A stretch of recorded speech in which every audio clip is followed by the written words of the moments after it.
მოგესალმებით, ნამდვილად ვეცდები, რომ ძალიან მოკლედ გავაკეთო მიმოხილვა სახალხო დამცველის რეკომენდაციების. Ცალსახად შემიძლია ვთქვა, რომ რეკომენდაციების უმრავლესობა კი არა თითქმის მთლიანად გაზიარებულია, რამდენადაც ეხება სწორედ იმ პროცესებს, რომელიც უკვე დაწყებულია, ან შესრულებულია, ან მიმდინარეობს და შესაბამისად ამ მხრივ შეიძლება ვთქვათ, რომ თანამოაზრეები ვართ სახალხო დამცველთან ერთად, იმიტომ რომ სწორედ ასე უყურებთ ამ პროცესებს. განათლების უფლების რეალიზებასთან დაკავშირებით, რა თქმა უნდა, სისტემის პრიორიტეტი გახლავთ განათლების თანაბრად მაღალი ხარისხის უზრუნველყოფა, ხელმისაწვდომობა და უსაფრთხო გარემო. შესაბამისად, ეს რეკომენდაციები სწორედ ამ მიმართულებით არის მოწოდებული. პირველი და ყველაზე მასშტაბური რეკომენდაცია გახლავდათ მონიტორინგის სისტემის გამართვა. დღევანდელი მდგომარეობით შეგვიძლია ვთქვათ, რომ განათლებისა და მეცნიერების სამინისტრო პერმანენტულად ამვითარებს სკოლების მონიტორინგის სისტემას. ეს პროცესი, რა თქმა უნდა, ჯერ არ არის დასრულებული, მაგრამ ეხლა სიახლეზეც მოგახსენებთ, სამ დონეზე მიმდინარეობს მონიტორინგი, სამინისტროს რესურს ცენტრებისა და სკოლების დონეზე, სამინისტროს დონეზე ორი სპეციალური სტრუქტურა მუშაობს, ეს არის მონიტორინგის და კოორდინაციის სამმართველო და ეს არის შიდა აუდიტის დეპარტამენტის ანალიტიკური სამმართველო, ორივე ახორციელებს მონიტორინგს და უბრალოდ საერთო ჯამს გეტყვით, რომ 2016 წლის განმავლობაში 6017 მონიტორინგი განხორციელდა საქართველოს ყველა სკოლაში. და ასეთი მასშტაბური მონიტორინგის სისტემა ჩვენ არასოდეს არც სისტემა და არც ასე ვთქვათ შედეგები არ გვქონია. სიახლე გახლავთ ის, რომ იმის გამო რომ რამოდენიმე დონეზე ხორციელდება მონიტორინგი, ჩვენ შევქმნით ელექტრონული ბაზა ამ მონიტორინგის, რომ ერთი მონიტორი ხედავდეს სხვა მონიტორის მიერ კონკრეტულ სკოლაში ასახულ გადაცდომებს და ასევე გაითვალისწინოს თავის მონიტორინგის განხორციელების პროცესში და გადაამოწმოს წინა მონიტორინგის რეკომენდაციები არის თუ არა განხორციელებული, შესაბამისი სოფტი შეიქმნა და ასევე ვყიდულობთ ამ ელექტრონულ მოწყობილობებს, როგორც რესურს ცენტრისას, ასევე სამინისტროსთვის და უკვე ახალი სასწავლო წლიდან მთლიანად იქნება ეს სისტემა გამართული. მეორე რეკომენდაცია ეხებოდა რელიგიათა საბჭოს და რელიგიის თავისუფლებას საკითხებს მომუშავე არასამთავრობო ორგანიზაციების რეკომენდაციას, რომ შემუშავდეს სპეციალური საგანგებო სამოქმედო გეგმა სკოლებში რელიგიური ნეიტრალიტეტის დაცვის მიმართულებით. ამ მიმართულებით ნამდვილად გვაქვს გარკვეული გამოწვევები და ვმუშაობთ, ვხედავთ, რომ გამოსავალი არის მხოლოდ და მხოლოდ პრევენციის გაძლიერება და შედეგზე ორიენტირებული ისეთი აქტივობების დაგეგმა და განხორციელება სკოლაში, რაც შეცვლის დამოკიდებულებებს, თუმცა საგანგებო მდგომარეობა და საგანგებო გეგმას ალბათ ვთქვათ ამას ვერ დავარქმევთ, ალბათ ეს უბრალოდ ტექნიკურად იყო ასე ჩაწერი, იმიტომ რომ ასეთი საგანგებო მდგომარეობა არ გვაქვს, ეს არის ჩვეულებრივი მიმდინარე პროცესი და ყველა გამოწვევაზე დროულად უნდა მოხდეს რეაგირება. ამაზე მე მგონი ვთანხმდებით. რაც თავარია ჩვენ ახლა ეს საკითხები რომ უფრო პოზიტიურ კონტექსტში განვიხილოთ და მომავალზე ვიყოთ ორიენტირებული, სხვადასხვა არასამთავრობო ორგანიზაციებთან უკვე დავიწყეთ მუშაობა, ნაწილს მომავალში შევთავაზებთ გვიდა ერთიანი სამუშაო ჯგუფის შექმნა, რომელიც ყველა დაინტერესებული პირის ჩართულობით შექმნის ძალიან მკაფიო გაიდებს თვითონ სკოლებისთვის. მოგეხსენებათ, კანონში ჩანაწერი არ უზრუნველყოფს იმას, რომ სკოლებმა ზუსტად იცოდნენ, რომ თვითონ შემთხვევაში როგორ უნდა მოიქცნენ, ან როგორ შეაფასონ არსებული სიტუაცია და მე მგონია, რომ სწორედ ასეთი მკაფიოდ გაწერილი მათთვის რეკომენდაციები იქნება მნიშვნელოვანი წინგადადგმული ნაბიჯი და დახმარება სკოლებისათვის და ეს ძალიან მნიშვნელოვანია. აქვე არ შემიძლია არ აღნიშნო, რომ პრევენციის საკითხების, პრევენციული ღონისძიებების მიმართულება დაიგეგმა ასევე არა მხოლოდ მოსწავლეების, არამედ მშობლების და მასწავლებლების მიმართულებითაც, იმიტომ რომ ცნობიერების ამაღლება ამ მხრივ ძალიან მნიშვნელოვანია თვითონ რელიგიურ და სხვა ტიპის ძალადობის იდენტიფიკაციის საკითხებთან დაკავშირებით. ეს არის ყველაზე მნიშვნელოვანი, რომ გაცნობიერებული იყოს. აქვე არ შემიძლია ვთქვა, რომ დემოკრატიული სასკოლო კულტურის, ტოლერანტული სასკოლო კულტურის ფორმირების მნიშვნელოვანი პროექტი განახორციელა ევროსაბჭომ საქართველოში, თვითონ კომპეტენციების მოდელის პილოტირება განხორციელდა საქართველოში და ძალიან მაღალ დონეზე იქნა შეფასებული თვითონ ევროსაბჭოს მიერ, 140 მასწავლებელი იყო ჩართული და ეს კომპეტენციები უკვე მიღებულია და ჩვენ უკვე შეგვიძლია რომ მომავალი წლიდან გადამზადებული მასწავლებლების რაოდენობას გავზადოთ, გავაათმაგოთ, ასეც კი შეგვიძლია, იმიტომ რომ ეს კომპეტენციები იქნება ინტეგრირებული ყველა იმ სატრენინგო კურსში, რომელსაც მასწავლებლები გაივლიან. ასევე გამჭოლ კომპეტენციებად აისახება, რა თქმა უნდა, საზოგადოებრივი მეცნიერების და სხვა საქმეების მიმართულებითაც, რაც ასევე გამოიწვევს მასწავლებლების გადამზადების საჭიროებას და ამ მიმართულებით მუშაობა დაწყებული გვაქვს და თანამშრომლობთ ეს გახლავთ ევროსაბჭოს შესაბამისი პროექტი, რომელიც ორ მიმართულებით ხორციელდება სკოლების დონეზე და უმაღლეს საგამოწმებო დაწესებულებების დონეზე, მათ შორის უკვე ხელშეკრულებები გაფორმებულია, პირველი ეტაპი დამთავრდა და მეორე ეტაპის ფარგლებში ამ მხრივ კიდევ უფრო მნიშვნელოვანი წინსვლა გვექნება. რაც შეეხება შემდგომ სახელმწიფო ენის სწავლებასთან დაკავშირებულ რეკომენდაციას, სხვადასხვა ასაკობრივი ჯგუფებისთვის და არა მხოლოდ სკოლის დონეზე გეთანხმებით, რომ ძალიან მნიშვნელოვანი გამოწვევაა და ბევრია კვლავ გასაკეთებელი მიუხედავად იმისა, რომ პროგრესი გვაქვს ძალიან სერიოზული და უკვე 10 ცენტრი გვაქვს, ეს ენების სასწავლო ცენტრი და მობილური ჯგუფებიც გვაქვს. ეს არ არის მიღწეული შედეგები არ არის დამაკმაყოფილებელი, იმიტომ რომ გაცილებით მეტია საჭიროება, გასაკეთებელი გაცილებით მეტია. ჩვენ აქ რეფორმა დავიწყეთ და სისტემის პატარა რეორგანიზაცია გავაკეთეთ იმ მიმართულებით, რომ მოგეხსენებათ სახელმწიფო ენის სწავლებას დასრულებისთვის გამიჯნული იყო და მასწავლებლებისთვის ახორციელებდა მასწავლებელთა პროფესიული განვითარების ეროვნული ცენტრი, ხოლო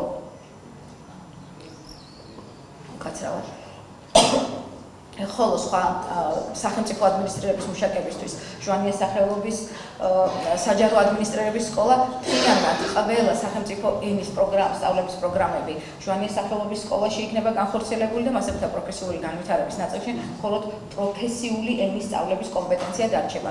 სისტემა ეწყობა განსხვავებულად და რაც მთავარია, უფრო მეტი ნაწილი წავა მობილურ ჯგუფებზე, რომ ადგილებზე შევთავაზოთ ეს სერვისები. მოგეხსენებათ, რომ ყოველთვის არ არის იმის საშუალება, რომ მიაკითხონ ცენტრებს და ბარიერი გარკვეულწილად, რაც კვლავ მიგიჩვენა, სწორედ ამ მიმართულებით არსებობს. მე შემიძლია გითხრათ, რომ ბოლო წლის მონაცემები გახლავთ ასეთი, რომ 3193 მსმენელი გადამზადდა სამცხე-ჯავახეთში, გადამზადდა პროგრამის ფარგლებში, მათგან სამცხე-ჯავახეთში 1462, ხოლო ქვემო ქართლში 1266, კახეთში 465. მოთხოვნა ძალიან მაღალია, ეს გახლავთ მხოლოდ ჟვანია სახელობის სახელმწიფო ადმინისტრირების სკოლის კურსდამთავრებულთა რაოდენობა. რაც შეეხება მასწავლებლებს, 500-მდეა იმ მასწავლებლების რაოდენობა, რომელმაც A1, A2 და B1 დონის ტრენინგი გაიარეს და უფრო ნაკლებია 290-ია, რომელმაც მხოლოდ A2 დონეს მიაღწია.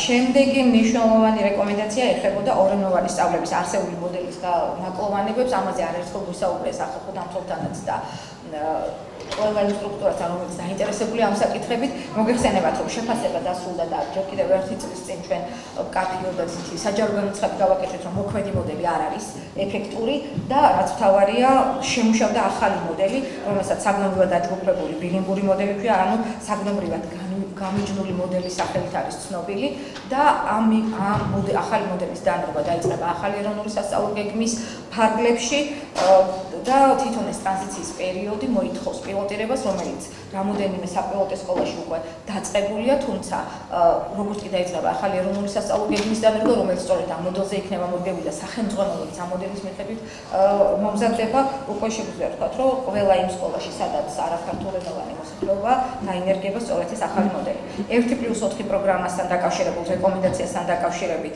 აქაც მე მგონი შეჯერებული ვართ სახალხო დამცველთა, რომ ამ პროგრამის განვითარება ჭირდება, გარკვეული შედეგები გვაქვს და არის მნიშვნელოვანი გარღვევა, მაგრამ ის რაც დაიწყო 4 წლიდან 5 წლის წინ იყო მაშინდელი, ასე ვთქვათ, მოთხოვნების შესაბამისად განხორციელებული და მართლაც გარღვევა იყო, დღეს უფრო მაღალ ხარისხის სტანდარტზე გვაქვს ორიენტაცია, შეფასებულია პროგრამა, ვიცით რა მიმართულებით გვაქვს ლაფსუსები, ეს არის სწორედ მუდმივი და თანმდევი პროცესი საჭიროება არა ერთი წლით შემოფარგლა, არამედ ენის კომპეტენციების გაძლიერება უკვე პროფესიული მიმართულებით მთელი 4 წლის განმავლობაში და არა მხოლოდ 1 წლის განმავლობაში და ამ მიმართულებით ჩვენ ახლა ახალი პოლიტიკის დოკუმენტის კიდევ განახლებულ ვერსიას, როდესაც გამოვაკეთებთ და გეპატიჟებთ ყოველს ამ წინასწარ პრეზენტაციაზე, რა თქმა უნდა, ამ საკითხს თქვენ ნახავთ ჩვენ როგორ უყურებთ და როგორ შევაფასებთ და ამ პროგრამის ყველაზე მნიშვნელოვანი წარმატება გახლავთ ის, რომ პროგრამის 28 კურსდამთავრებული ოფიციალურად დასაქმდა საჯარო სკოლებში, ანუ უკან დაბრუნდა და ეს არის პროგრამის მდგრადობის გარანტია, რომ ბრუნდებიან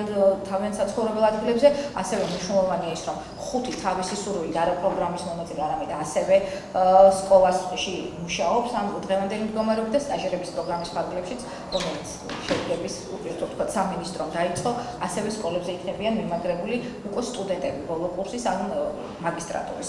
ამ პროგრამის განვითარებასთან დაკავშირებით არსებობს ძალიან ისეთი კაფიო ხედვა და გვაქვს გეგმები, რომელსაც როგორც ალბათ მოგვიანებით გაგაცნობ. სახელმძღვანელოების გრიფირების წესთან დაკავშირებით, როდესაც რეკომენდაციები გამოიცა, მაშინ ჯერ არ იყო წესი დამტკიცებული, დღევანდელი მდგომარეობით ალბათ ყველასათვის ცნობილია, რომ გრიფირების ახალი წესი უკვე დამტკიცებულია და საჯაროა ეს წესი განათლებისა და მეცნიერების სამინისტროს ოფიციალურ ვებგვერდზეა განთავსებული, ამიტომ ყველა შეუძლია იქ ნახოს და დაწუნდეს იმაში, რომ შეფასება და ყველა თანმდევი დოკუმენტი ახლავს, რაც მთავარია ამ წესს და მათ შორის შეფასების ინსტრუმენტი და ამ შეფასების ინსტრუმენტშიც ასევე კაფიო ჩანაწერია რამოდენიმე ინდიკატორით ფასდება ის, ის რომ არ იყოს სტერეოტიპული დისკრიმინაციული ასე ვთქვათ ჩანაწერები სახელმძღვანელოში, ასევე გათვალისწინებული იყოს ტოლერანტობის და მრავალფეროვნების საკითხი, ისე რომ ამ მხრივ ხო, რაც მთავარია, მიუხედავად იმისა, რომ ჯერ სახელმძღვანელოების ავტორებს არ დაუწყიათ ინტენსიური მუშაობა, ჩვენ ტრენინგებს ვუტარებთ მათ, რომ სწორად გააცნობიერონ ეს მოთხოვნები.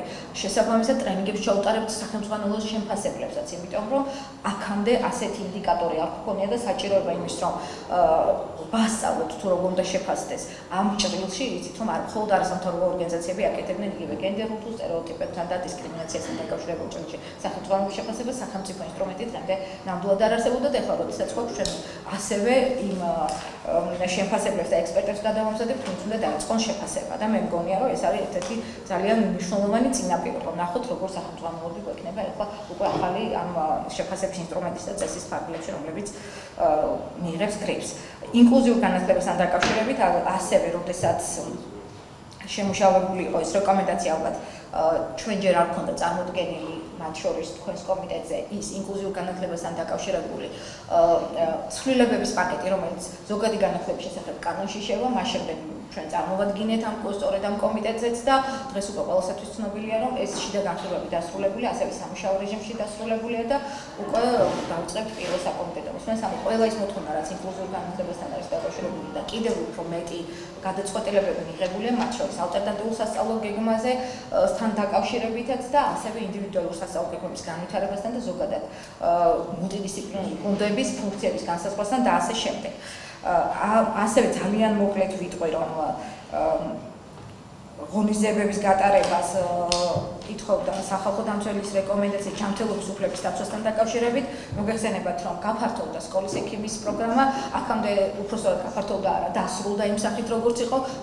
აქამდე თუ სამინისტროსგან ფინანსდებოდა და სკოლის ექიმი იყო მხოლოდ პროგრამის ფარგლებში, ახლა ყველა საჯარო სკოლას შეუძლია თვითონ აიყვანოს, სადაც არის საჭიროება და სადაც არ არის აქ არის მნიშვნელოვანი ფაქტორი ამბულატორია ახლოს, იმიტომ რომ იმ სკოლებში, სადაც 1, 2, 5 და 10 მოსწავლეა, სკოლის ექიმის საჭიროება არის, იმიტომ რომ ძირითადად სკოლის შენობაშივე ის ამბულატორია სკოლასთან ახლოს მდებარეობს. სხვა ყველა დანარჩენ სკოლებში სკოლის ექიმის ინსტიტუტი განვითარდა, გადამზადებაში გვეხმარება დაავადებათა კონტროლის ცენტრი და გაეროს მოსახლეობის ფონდი და სრულად მოიცვა დღეს არსებული ექიმები, თუმცა ეს იყო პირველი დონის ტრენინგები და მომავალშიც ეს იქნება ინტენსიური პროცესი, იმიტომ რომ სკოლის ექიმების განვითარება გახდა ძალიან მნიშვნელოვანი. წყარის და სანიტარიის საკითხებთან დაკავშირებით მე აღარ ჩამოვთვლი ახლა რამდენი სკოლაში გადავამზადეთ. ეს არის ერთ-ერთი ყველაზე დიდი გამოწვევა, ოღონდ არა მხოლოდ განათლების სამინისტროს მიმართულებით, იმიტომ რომ მოგეხსენებათ, რეგიონში უნდა არსებობდეს წყალი და იმ სოფელში უნდა არსებობდეს წყალბაყრამდობა, რომ სკოლაშიც არსებობდეს. ძალიან ბევრ სკოლაში გათხრილია ჭა, ბევრგან მარაგები კეთდება წყლის. აქ გამოწვევა და რისკი დიდია, მიუხედავად იმისა, რომ წლის განმავლობაში მოთხოვნილ სავალდებულო შემოწმების ვალდებულება აქვს სკოლას. თვითონ ეს პროცესი რამდენად სწორად არის სკოლების მხრიდან მართული, როდესაც რაღაც დიდ დისტანციაზე გადაახვდეს წყლის შესამოწმებლად. ეს და საკითხიც დადგა კითხვის ნიშნის ქვეშ, ანუ ორი მიმართულებით დაიგეგმა სამუშაო ჯგუფების შეხვედრები, ერთი გახლავთ ინფრასტრუქტურის მოწესრიგების მიმართულება და მეორე გახლავთ თვითონ წყლის უსაფრთხოებისა და ჰიგიენის პოლიტიკის დაცვა, როგორ უნდა მოხდეს სკოლაში და ამ მიმართულებით ჩვენ აღვქვათ ახმარება ერთ-ერთმა ცნობილმა საერთაშორისო ორგანიზაციამ, რომელიც შტატებში მუშაობდა წყლის უსაფრთხოებისა და ჰიგიენის პოლიტიკაზე, რომ უკვე მომავალი სასწავლო წლიდან ჩვენთან ერთად დაიწყებენ მუშაობას და დავამუშავებთ სწორედ ამ პოლიტიკის დოკუმენტს, იმიტომ რომ ასეთი სისტემური მიდგომა და ასეთი დოკუმენტი დღეს არ არსებობს. საგანმანათლებლო დაწესებულების ჰიგიენის საკითხებთან დაკავშირებით აღნიშნა, რომ ალბათ ესეც უკვე ცნობილი ფაქტია, აი ამ პერიოდში, ვიდრე ჩვენ გიპასუხებდით, უკვე შევიდა ცვლილება კანონში და იქ ასახულია 53 მუხტში ზოგადი განათლების შესახებ კანონის უკვე მკაფიოდ წერია, რომ პასუხისმგებელი პირის განისაზღვრა სკოლის დირექტორი, მოხდა იმის რომ თლიანად ზოგადად გაწერილი სკოლის დირექტორის ფუნქციები ცალკე პუნქტად გამოიყო სანიტარისა და ჰიგიენის დაცვა და ასევე მზადდება მათთვის არეკომენდაციო მასალა გზამკვლევი თუ როგორ უნდა იმუშაონ და რა უნდა გააკეთონ ამ მიმართულებით. შემდეგი საკითხი ეხებოდა მანდატურების სისტემურ გადამზადებას და ამ მიმართულებით ეს უკვე 3 წლის დაწყებული პროცესია, როდესაც ჩვენ მანდატურების და სკოლის ადმინისტრაციის მასწავლებლების გადამზადებას ვახდენთ ბავშვთა მიმართ ძალადობის პროცედურებში, როგორ უნდა მოხდეს, ეტაპობრივად გავდივართ.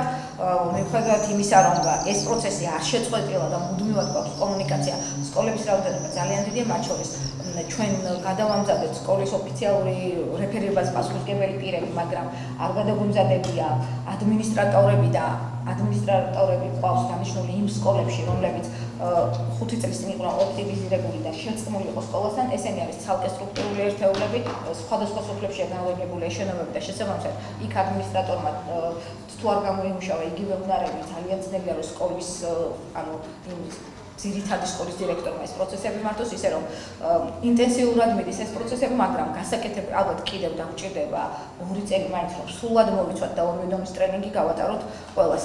თანდათან დაგვეხმარება რა ახალი მიდგომა აქაც ეს გახლავთ ელექტრონულად ჩაწერილი რეკომენდაციები და ჩვენ დიდი იმედი გვაქვს რომ მათ შორის ეთნიკური უმცირესობებით კომპაქტურად დასახლებულ რეგიონებში სადაც გვაქვს ენის სახელმწიფო ენის პრობლემა ეს ელექტრონული რეკომენდაციები თუ გვექნებათ გარგმნილი მათ მშობლიურ ენაზე დაგვეხმარება იმაში რომ მათთვის ეს რეკომენდაციები იყოს გასაგები, იმიტომ რომ დღეს ახლა ნამდვილად გეთანხმებით ამ თუ ჩვენთვის როგორ გვაქვს უსწრებია და მუდმივად მონიტორინგის პროცესში და ანალიზის პროცესში ვართ და ეს პროცესი არ ჩერდება და ყოველდღიურად ახალ გამოწვევები მოდის და სწორედ იმ გამოწვევებთან შესაბამისობაში უნდა მივიღოთ გადაწყვეტილება.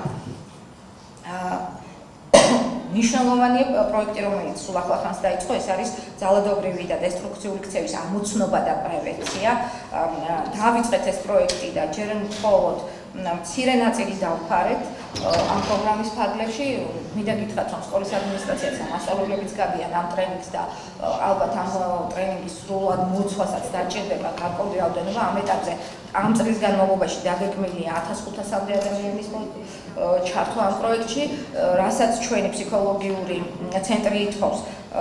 ეს არის ის, რომ გარე პროვაიდერებით ჩაერთვენ ამ ტრენინგის განხორციელებაში, იმიტომ რომ ერთი ცენტრის და მისი 7 წარმომადგენლობის საშუალებით ამ პროექტის განხორციელება, რა თქმა უნდა, უფრო დროში იქნება გაწერილი და ეს არის გადაუდებელი ამოცანა და ყველაზე მნიშვნელოვანი გახლავთ, რომ თვითონ ტრენინგის ფარგლებში კეთდება შეფასება. მე ფოტოშოპში ჩემს ხელთან დაკავშირებით გაკეთებული შეფასება გვაძლევს უფრო მეტ ინფორმაციას ვიდრე სკოლებში მონიტორინგის დროს გაკეთებული შეფასება, იმიტომ რომ ტრენინგში სხვადასხვა кейსების განხილვისას ვლინდება გაცილებით მეტი უფრო გამოწვევა, ვიდრე მანამდე შეიძლება გქონდა ჩვენ წარმოდგენა და ამიტომ ეს იქნება მრავალდონიანი ტრენინგი და კიდევ უფრო განვითარდება.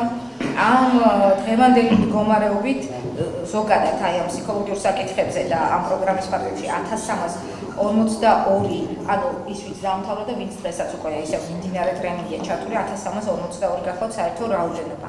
ფსიქოლოგიური სერვისებთან დაკავშირებით იყო რეკომენდაცია და მოგეხსენებათ, რომ გადაწყვეტილება იქნა მიღებული ჯერ კიდევ იანვრის თვეში და ჩვენ ფსიქოლოგიური სერვისების ნაწილი გაგვაქვს აუთსორსინგზე, იმიტომ რომ ჩვენი ცენტრები ამ ვერ წდება იმ სამუშაოს, რაც არის შესასრულებელი, მიუხედავად იმისა, რომ არ ყოფილა დაუკმაყოფილებელი მოთხოვნა, ეს ძალიან მნიშვნელოვანია გასულ წლებში, ანუ ვინც ითხოვდა დახმარებას, ყველა მიიღო ეს სერვისი, ალბათ სწორედ იმიტომ, რომ პოპულარული გახდა ეს პროგრამა, წელს იყო განსაკუთრებულად დიდი და მკვეთრად გამოხატული საჭიროება და სწორედ ამიტომ მივიღეთ ასეთი გადაწყვეტილება. გასულ წლებში, ვისაც სკოლიდან გამომისამართებელი იყო თუ მშობლის მოთხოვნის, თუ რესურს ცენტრის მოთხოვნის საფუძველზე, ვისი შეფასებაც მოხდა და ვისაც დაუდგინდა საჭიროება, სრულად იყო მოცული, მაგრამ განსაკუთრებულად გაიზარდა როგორც ჩანს ხდობა და ამიტომ მოთხოვნაც გაზრდილია.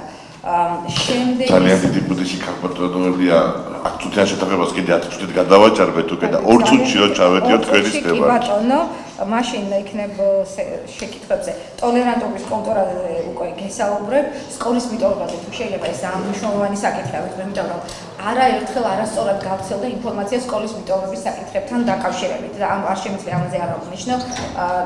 სხვადასხვა ციფრები ფიგურირებს, მას შემდეგ რაც ჩვენ კონკრეტულად ქალთა მიმართ დისკრიმინაციის ყველა ფორის აღმოფხვის შესახებ კონვენციის ფარგლებში გაეროს ადამიანთა უფლებების კომიტეტისაგან მქონდა რეკომენდაცია და ასევე იუნისეფისაგან რეკომენდაცია და ასევე მათი დახმარებით და ჩართულობით გადავამუშავეთ და შევქმნით ახალი სოფტი და უკვე ყველა სკოლა აქვს ვალდებულება რომ მონიშნოს სკოლის მიტოვება. ჩვენ გვაქვს სრული ინფორმაცია და ზუსტი ინფორმაცია, თუ რამდენმა ადამიანმა მიატოვა სკოლა. აქ მნიშვნელოვანია იმას, რომ სკოლის მიტოვებაში სწორედ ამ ინდიკატორების მიხედვით იგულისხმება მათ შორის პროფესიულ სასწავლებელში, ანუ როდესაც საჯარო სკოლაში აღარ სწავლობს. ამიტომ ეს არ არის ეს ციფრი არ ნიშნავს იმას, რომ ყველა ის ადამიანი, ვინც სკოლა მიატოვა, ან შრომის დარგზე გავიდა, ან ბავშვად არის ოჯახი შექმნა. ამიტომ ზუსტი მონაცემები გვაქვს და იგივე დავუშვათ კონვენციის ფარგლებში და ევროსაბჭოს მიერ დადგენილი და იუნესკოს სტანდარტები 10%-ზე ნაკლები უნდა იყოს მიტოვების მაჩვენებელი.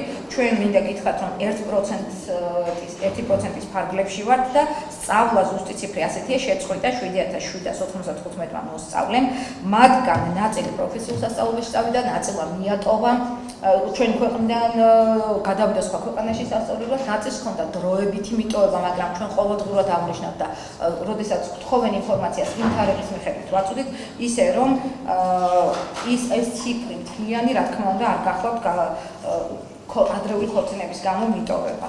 ასევე უფლებრივი მდგომარეობის შემცვლელი ვთქვა, რომ დაცვასთან დაკავშირებით აქ უკვე ჯანდაცვის და სოციალური უზრუნველყოფის სამინისტროს მხრიდან იყო აღნიშნული ქუჩაში მცხოვრები ბავშვების ხელმისაწვდომობასთან დაკავშირებით, გარდა იმ ბავშვებისა, რომლებიც დღის ცენტრებში ხვდებიან, ჩვენ თვითონ ახალი პროგრამა დავიწყეთ იმ ბავშვებთან მიმართებაში, ვინც პირდაპირ შესაძლებელია რომ შევიდეს სკოლაში, ანუ ამ დღის ცენტრის გარეშე, ის ვინც გამოტოვა წლები და გარკვეულ უხერხულობას გრძნობს სკოლაში დაბრუნებასთან დაკავშირებით, მათთვის სხვა პროგრამა დავიწყეთ და აქ ალბათ ამოსავალი წერტილი, რაც მოინახა არის ყველაზე სწორი, სკოლებს ვამზადებთ. ამ ადამიანებს სურთ დაბრუნება და სწორედ იქ უნდა დაბრუნდეთ ისეთი კეთილგანწყობილი გარემო, სადაც ისინი იქნებიან სრულად ჩართულები და არა პირიქით, როდესაც ჩვენ დღის ცენტრში მათ დავაკარგვინებთ დროს, როდესაც გვჭირდება მათი მობილიზება და მომზადება სკოლისთვის და ესეც ძალიან მნიშვნელოვანია.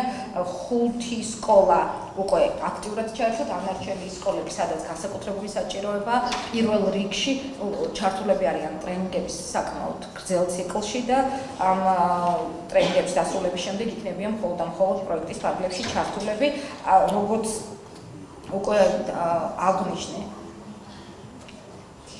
ინკლუზიურ განათლებასთან დაკავშირებით პროფესიულ სასწავლებლებთან ჰქონდათ ბატონო უჩა ერთ-ერთი რეკომენდაცია და უნივერსალური დიზაინის პრინციპებით იცით რომ 4 პროფესიული სასწავლებელი მოეწყო და ეხლა 600-ზე მეტი სპეციალური საგანმანათლებლო საჭიროების მქონე სტუდენტი ყავს ჩართული, კიდევ მეტად ადაპტირდა უკვე მისაღები პროცესები უმაღლეს სასწავლებლებში, ინფორმაციის ნაკლებობა ქმნიდა ყველაზე დიდ პრობლემას და ჩვენ ახლა ფართო საინფორმაციო კამპანია დავიწყეთ და იმედი გვაქვს რომ წელს უფრო მეტი სტუდენტი ჩაერთვება.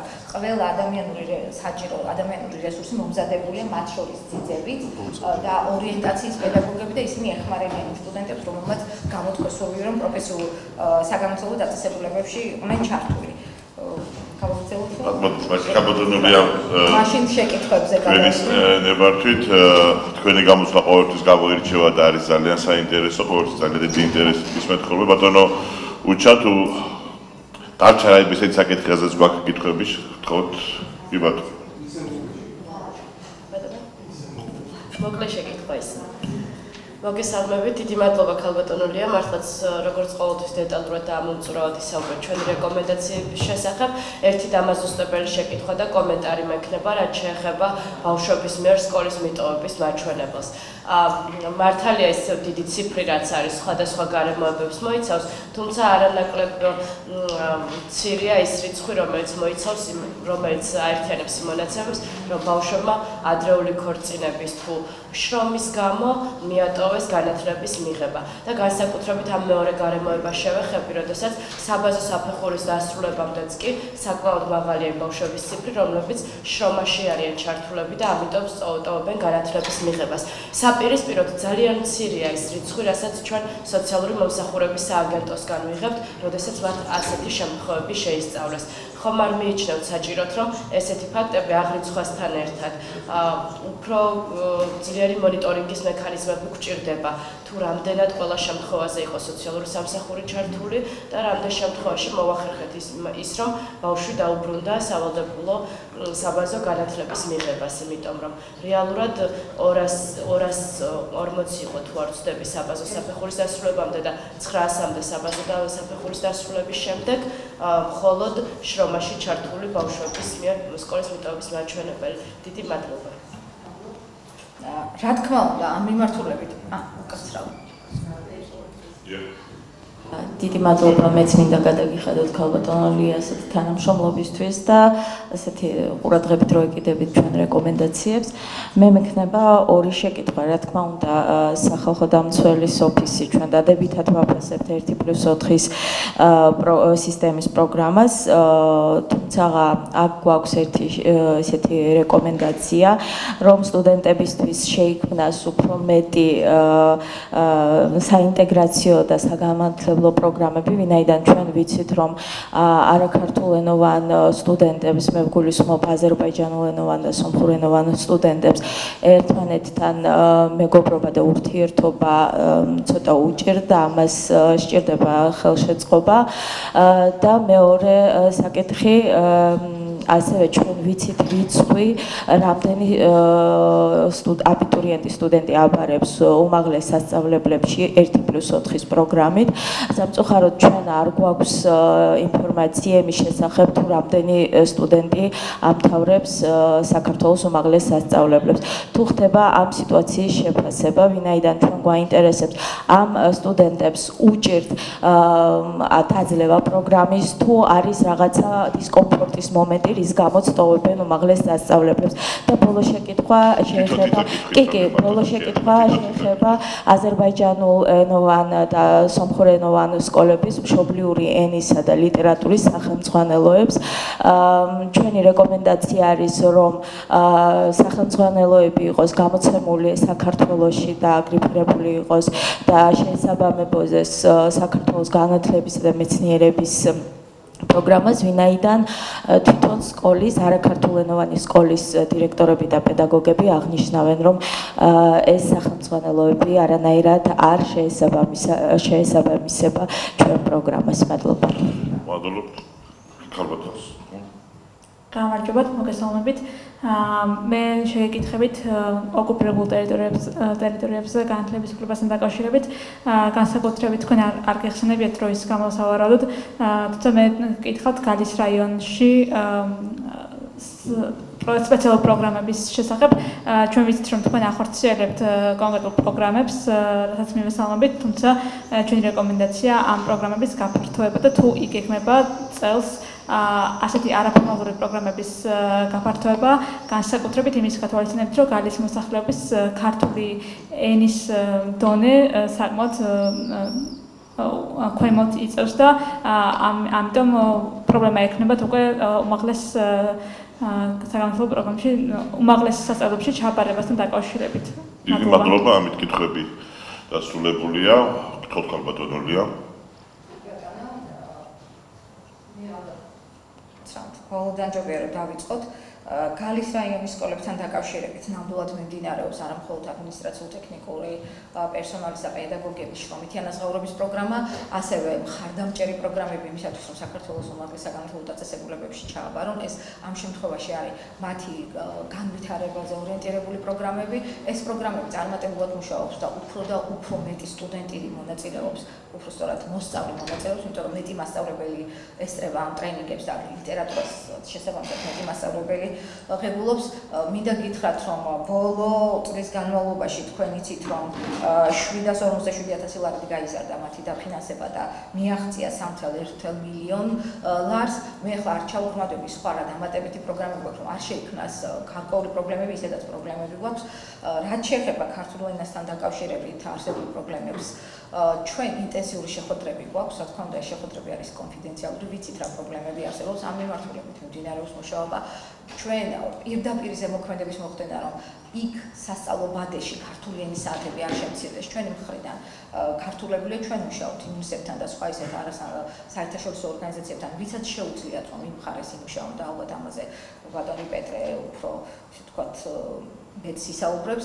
ერთი შემიძლია ვთქვა, რომ დღეს მოქმედი პედაგოგები მაქსიმუმს აკეთებენ არა მარტო სკოლის, არამედ საბავშვო ბაღების პედაგოგების, იმიტომ რომ ტრენინგებზე ჩვენ მათ ხვდებით პერსონალურად, თუმცა ეს არის მათი ზოგჯერ სიცოცხლის რისკის ფასად ჩატარებული აქტივობები და დღეს იმის პრობლემა, რომ ისინი ქართულს ვერ ფლობენ, ნამდვილად შემიძლია გითხრათ, რომ არ გვაქვს, იმიტომ რომ იმდენად მაღალია ყველა იმ მოსწავლის ქართული ენის ფლობის ხარისხი, თქვენ ალბათ ხვდებით და ასევე როგორც მე და გავუცდებით, თუმცა რისკი ძალიან მაღალია იმის, რომ ძალიან სწრაფად მოხდეს ამ ენის ფლობის დონის დაწევა, თუ კი არ იქნება რაიმე კონკრეტული, ასე ვთქვათ, გადაწყვეტილებები იქ ისეთი, რომ ქართული ენის სწავლება შენარჩუნებული იყოს თუნდაც იმ დონეზე, როგორც დღეს გვაქვს. რაც შეეხება იმ გვერდით და დამატებით აქტივობებს, ჩვენ უკვე შეგვიძლია სხვა შეხვედრაზე პერსონალურად ვისაუბროთ ამ საკითხებზე და დღეს ეს თემა აქ ასე ფართით არ გავშალოთ გამყოლული, ალბათ ხვდებით არგუმენტების არსებობის გამო. დიდი მადლობა. რაც შეეხება სკოლის მიტოვებასთან დაკავშირებით ქალბატონი ეკას შეკითხვას, მინდა გითხრათ, რომ სოციალური მომსახურების აგენტოში 2016 წელს 232 ადამიანი გადამისამართდა, არა იმიტომ რომ ყველა გათხოვნა, არამედ ასეთი რისკი სადაც არსებობდა დანიშნულიც რომ იყო და მე ეს პროცესები რომ გარკვეული, ასე ვთქვათ, ორგანიზაციების თუ ადამიანების ჩარევით შეჭდა, მაგრამ ყველა ის ვინც გადამისამართდა ამ მიმართულებით და 2017 წლის 1 იანვრიდან 114 მოსწავლე ასეთი რისკის ქვეშ ვინც იყო ან გათხოვნა გადაგა რისკის ქვეშ ასევე გადამისამართებულია. თუმცა ყველა ეს რა თქმა უნდა, ყველა შემთხვევაში ნაადრევი ქორწინება არ დამდგარა. თუმცა გვინდა ვთქვათ, რომ ძალიან დიდია პროგრესი და ნდობა განსაკუთრებით მინდა აღვნიშნო ქვემო ქართლში და ქვემო ქართლის გარკვეულ ნაწილში და სრულად ნდობა გამოგვიცხადეს და ამ ფაქტიურად მინიმუმამდე დაყვანილი კი არა, საერთოდ აღარ გვაქვს შემთხვევების სკოლის მიტოვება მიზეზით კახეთის სოფლებში. ეს იყო იმ მიზანმიმართული პოლიტიკის და ასე ვთქვათ, შეხვედრების შედეგი, რომელსაც ინტენსიურად ვახორციელებთ. დღეს უკვე სხვა მიმართულებით დავიწყეთ მუშაობა, ძალიან დიდი მნიშვნელობა აქვს მშობლებთან და თემთან მუშაობას, მაგრამ ამ მუშაობაში ადგილობრივი თვითმმართველობის ჩართულობა იქნება ძალიან მნიშვნელოვანი. ჩვენ სხვა პროექტს ვამზადებთ, რომელსაც ძალიან მალე გაგიზიარებთ. ანუ უფრო მასშტაბური პროექტი გვინდა იყოს, იმიტომ რომ ცალკეული შეხვედრები და ცალკეულ სოფელში ასეთი მიღებები ძალიან დიდ ხარჯებთან არის დაკავშირებული, მაგრამ უკუგება იმდენი არ არის, ანუ რაოდენობა ამ შეხვედრების არ შეგვიძლია ვთქვათ, რომ არის ისეთი, როგორიც შეიძლება უფრო სხვა განსხვავებული ტიპის პოლიტიკამ გამოიყოს. მაგრამ ამ ხრივ ძალიან მნიშვნელოვანი წინსვლა და მე მგონი ამას თქვენს და ყველა ვადასტურებთ ერთად. სტუდენტებისთვის მეტი საინტეგრაციო პროგრამასთან დაკავშირებით ის, რომ ეს ჯგუფები ერთმანეთთან გარკვეულწილად არიან ასე ვთქვათ, გაუცხოებული, მოდი ასე დავარქვათ. რა თქმა უნდა, საინტეგრაციო პროგრამები უნდა განხორციელდეს და ეს არის ერთობლივი სხვადასხვა ტიპის აქტივობები. სხვანაირად იძულების წესით ეს არ განხორციელდება და ამ მიმართულებით პოლიტიკა სწორედ ასეთია, რომ უნივერსიტეტების დონეზე იყოს ასეთი აქტივობები შეთავაზებული, ასევე ჩვენ გვქონდათ ხოვნები, რომ თუ არასამთავრობო ორგანიზაციებს და განსაკუთრებით საერთაშორისო ორგანიზაციებს ექნებათ სტუდენტური პროგრამები, მაქსიმალურად იყოს ყველა მხარე ჩართული. ამ შემთხვევაში მხარეს რატო ვამბობ, იმიტომ რომ როდესაც ჩვენ ინტეგრაციაზე ვლაპარაკობთ, ეს ორმხრივი პროცესია მოგეხსენებათ და ინტეგრაციის პროცესში მხოლოდ ერთი და მეორე ან ეთნიკური ან ეროვნული ჯგუფის წარმომადგენლები კი არა, მათ შორის ქართული სტუდენტებიც უნდა იყვნენ ჩართული. ამ მიმართულებით პრეზენტაცია გვექნება ჩვენ როგორ ვხედავთ ამ პროცესებს და თქვენ გაეცნობით ჩვენ ხედვას და რას ვეგმავთ ამ შესახებ სრულად ინფორმაციას მიიღებთ.